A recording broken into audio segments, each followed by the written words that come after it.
job is not for everyone. It's all fun and games and jokes on social media. But this shit is dangerous. But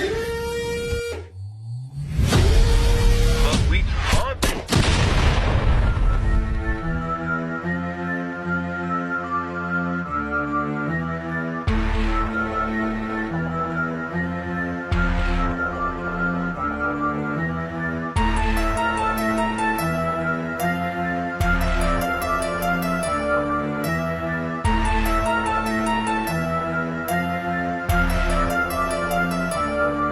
Go on and slip into Xanax bars. I'm ready to get full. Fit the crown to wash it down. I'm downtown, snapping rules. Ain't no shame up in my game. And